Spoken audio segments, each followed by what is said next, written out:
अस्सलाम वालेकुम। आज हम इक्विलिब्रियम चैप्टर नंबर 6 के जो है न्यूमेरिकल्स प्रॉब्लम्स कर रहे हैं।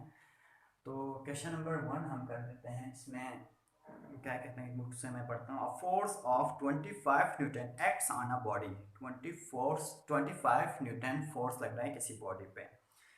If moment arm is 2 metre, moment arm अगर 2 मीटर हो, मोमेंट आर्म जहाँ पे फोर्स लग रहा हो उस पॉइंट और जहाँ पे जो बॉडी रोटेट हो रहा हो उन दोनों के डिस्टेंस को क्या कहते हैं, मोमेंट आर्म कहते हैं। यहाँ पे अगर मैं इस पे फोर्स लगा दूँ, इस पे फोर्स लगा दूँ, तो ये पॉइंट ऑफ फोर्स है और ये पॉइंट ऑफ रोटेशन है। इन दोनों के बीच को क्या कहते हैं, मोमेंट आर्म। वो कितने हैं, 2 मीटर है। Find the value of torque, आपने टॉर्क की वैल्यू फाइंड करना है। तो मैंने यहाँ पे डेटा लिख दिया है। Force F equal to 25 newton है, मोमेंट आर्म 2 मीटर है, आपने टॉर्क फाइंड करना है। एज वी नो, हमें पता है का इक्वल टू क्या है, आर क्रॉस एफ है। आर जितना ज्यादा होगा, ये एक बॉडी है, इसमें आर की लेंथ, आर जो लेंथ है दो पॉइंट के दरमियान, उसके लेंथ अगर ज्यादा होंगे तो उसमें टॉर्क जो है ये तेजी के साथ घूमने लगेगी, उसमें टॉर्क ज्यादा प्रोड्यूस होगा।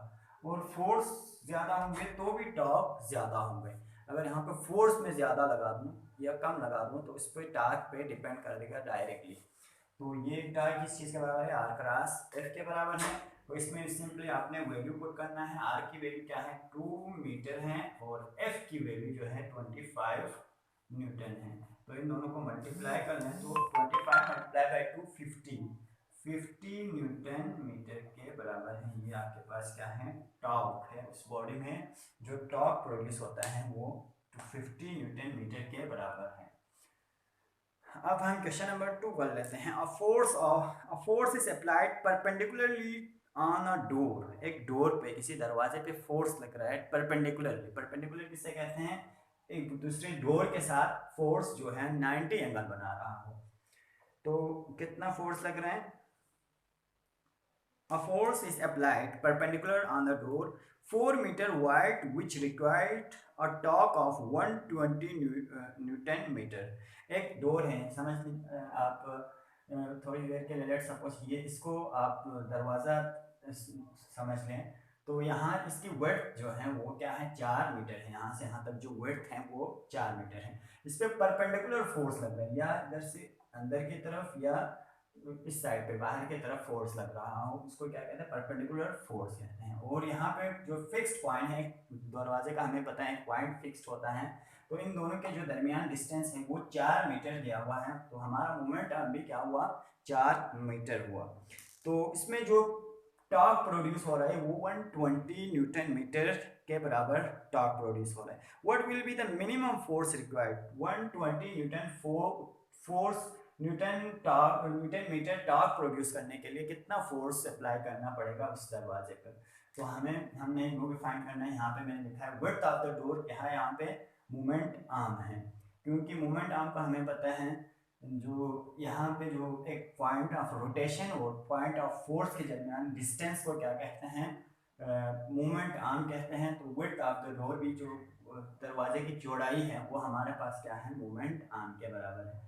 तो टा इक्वल टू यही फार्मूले से होगा, टा इक्वल टू आर एफ। इसमें हमने एफ फाइंड करना है, टा फाइंड नहीं करना है। तो आर यहाँ पे मल्टीप्लाई हो रहा है, यहाँ पे आपके डिवाइड होगा। अब पुट करना है वैल्यू, एफ इक्वल टू टा अपॉन आर भी लिख सकते हैं, और टा की वैल्यू 120 न्यूटन मीटर है, और आर की वैल्यू जो है 4 मीटर है। मीटर मीटर के साथ कैंसिल हो जाएगा, 4 1 4 4 3 12, और ये क्या आएगा, एफ इक्वल टू 30 न्यूटन।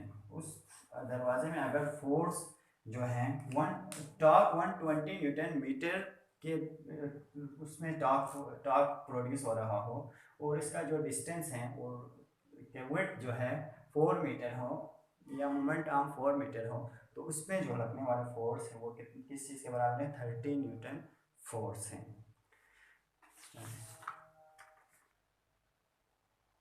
अब हम 6.3 करते हैं। क्वेश्चन में पूछे what is the movement of a couple of 10 Newton, what is the movement of the couple of 10 Newton acting at the extremes of the rod 5 meter long।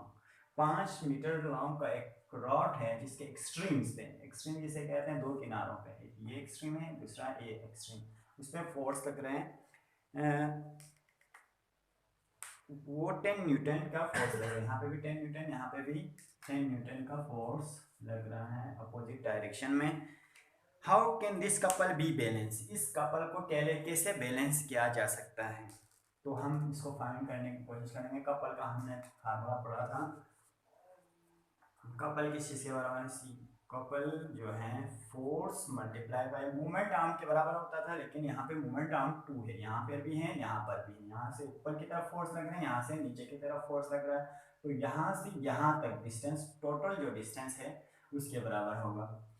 तो वो क्या है हमारे पास, ए बी है, यहाँ से यहाँ तक टोटल डिस्टेंस ए बी है। तो इसमें से पहले आपने वैल्यू पुट करना है। फोर्स हमारे पास 10 न्यूटन है, मल्टीप्लाई बाय ए बी जो है हमारे पास 5 मीटर है, मोमेंट आर्म जो है 5 मीटर है। तो कपल जो है क्या आएगा, 5 मल्टीप्लाई बाय 10 मल्टीप्लाई बाय 5 जो है 50 न्यूटन मीटर के बराबर आएगा। ये एक कपल है जो कि इसके बिल्कुल अपोजिट डायरेक्शन में अप्लाई होना चाहिए। दो फोर्स जो है इसके अपोजिट डायरेक्शन में, इधर से नीचे की तरफ अगर फोर्स लग रहा हो तो इधर से ऊपर की तरफ इतना फोर्स, और इधर से अगर ऊपर की तरफ लग रहा हो तो इतना फोर्स नीचे की तरफ लगना चाहिए। तो फोर्स ऊपर की तरफ लग रहा हो तो ये एंटी क्लॉकवाइज डायरेक्शन में मूव कर रहा है। इसको बैलेंस करने के लिए आपको इतना ही फोर्स काउंटर क्लॉकवाइज में अपने आपको जो है फोर्स अप्लाई करने की ज़रूरत है। तो 50 न्यूटन मीटर फोर्स आप अगर इधर से ऊपर की तरफ और इधर से नीचे की तरफ लगा देंगे तो ये फोर्स जो है इनको कैंसिल करेगा और ये इक्विलिब्रियम पोजीशन पर रहेगा, इसमें कोई जो कपल जो है प्रोड्यूस नहीं होगी।